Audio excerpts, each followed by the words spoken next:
here we are for another week of the report here. Want to talk about last night's game against Mars Hill. You traveled to Mars Hill, obviously a little shorthanded with Cornelius being out, but you had step-up key performances by Cam Calhoun and Rondy Hackett. You get out of there with an 85-78 win. So how you look back on that win at Mars Hill? I thought it was a really good win, really good team win. Everybody was needed, and we had a lot of guys step up. Thought we hung in there. We got off to a great start, played maybe our best, 8-9 minute stretch of the season to start that game. Thought we were great defensively. Thought offensively we were running our offense hard and aggressive, playing with force. Ball was really moving. We were generating open shots, and on the other end, I thought we were terrific defensively. Got out 24-5, and then as it is, they made a run, and some of that was us. But you got to really credit them. I thought they were terrific, and I thought we responded, got ourselves to halftime up 10, and then they came out and hit us early in the second half and tied it at 46, tied at 49. But every time we needed a basket, we were able to get it. And I thought, again, had a lot of different guys step up and make big plays. Anthony Brown at the rim, obviously Cam Calhoun getting the rim and getting fouled and making all of his free throws. Rondy Hackett had some big baskets down the stretch. Huge three from Cavassier McCauley. Alex Dalling had a number of big threes down the stretch. And probably the biggest shot of the game was Cam Henry's corner three there with about 1:20 to go. So, again, we needed everybody in the circumstance to beat a good team on the road, and was happy to see us respond well. I think that's something that we've talked about as this group, kind of continues to grow and is on its journey, is trying to stay true to our identity and who we need to be, regardless of venue and regardless of score. Sometimes when we get hit, or maybe if we're not comfortable, we have a tendency to get away from who we are and what we need to do to be successful, and lose our composure, lose our poise. And I thought last night we did a much better job of kind of staying with it, staying true to what we need to be successful and be the best possible version of ourselves. And it was good to see our guys rewarded, but credit to Mars Hill. I thought they played terrific. The numbers bear it out that Mars Hill has been one of the better defensive teams in the conference this year. Obviously, you kind of already touched on this a little bit. We've struggled a little bit at times offensively on the road.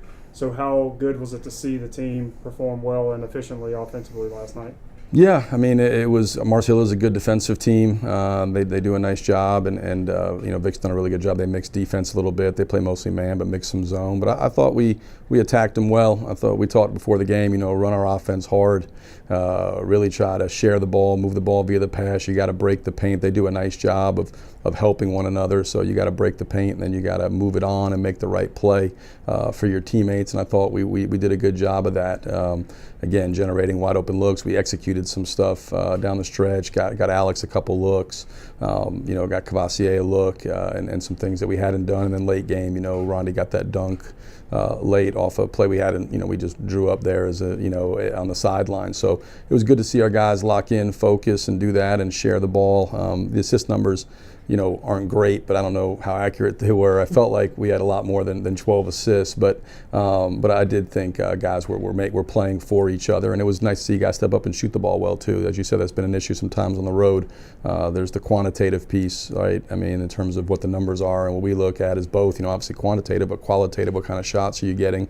And last night was probably, in terms of our shot selection, I think 95% laid in the green and/or yellow, and only 5% in the red, which are shots we don't want. So that's far and away, the best we've done all year in terms of being judicious in our shot selection. And we've talked about trying to be more sound on both ends, and I thought we took a step forward last night. Obviously not a situation everyone had to deal with Cornelius being out last night, but it had to have been, I guess, a nice moment for the coach to see guys step up, particularly young guys like Cavassier get to step up when their numbers called last night.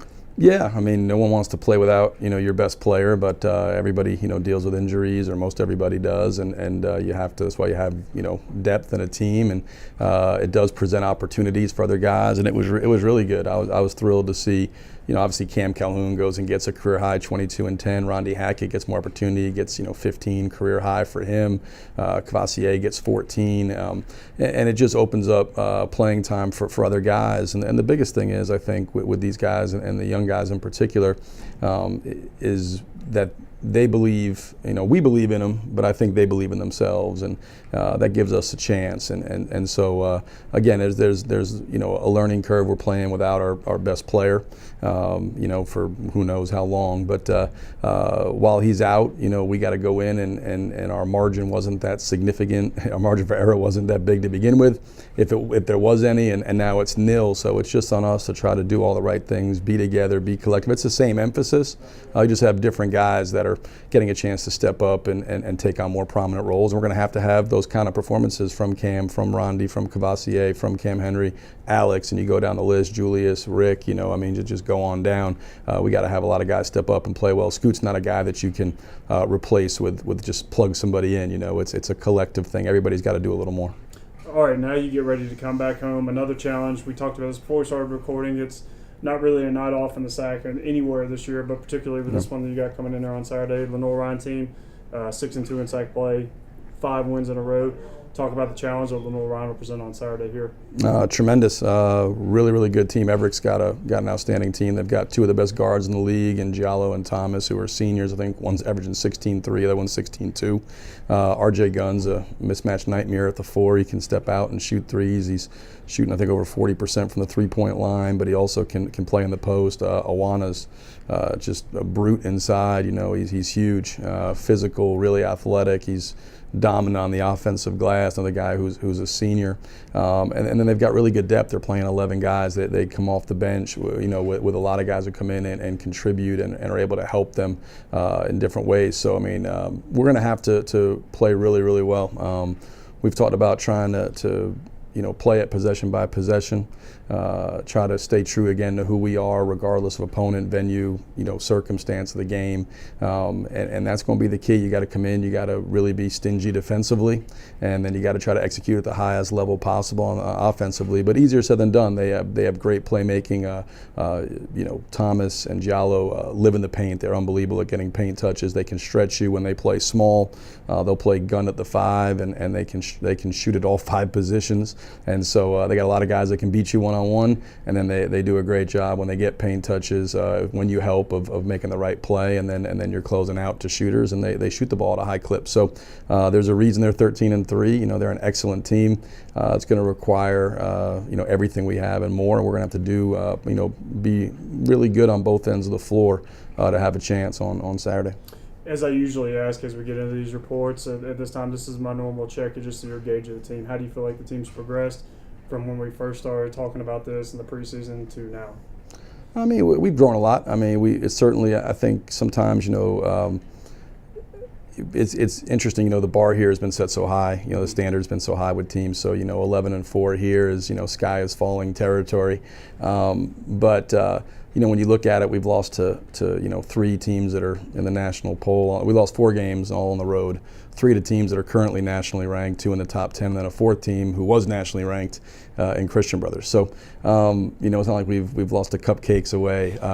But that being said, those are the kind of teams that if you really want to be an elite team and a championship level team, you've got to find a way to have success in games like that. And so as I told them, I think I want to see, and what we're looking for is growth in success and in failure. We've had both this year.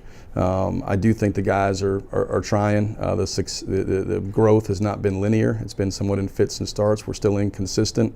A lot of that goes to having younger guys. We've talked about, we have 5 freshmen, in our rotation. And so I think it is difficult for guys to come in and do it, when you're young every single day, just the day-to-day, understanding all that goes into performing at the highest level and competing at the highest level, and then how good you got to be and how consistent and how disciplined and how high the line is when you play these elite teams. And so, I think we're a far better team than we were when we got this thing started, but I don't think we're anywhere near where we need to be relative to where this team's ceiling is and how good we're going to have to be if we're going to get good enough to challenge the aforementioned teams that have already handled us pretty easily here early in the season.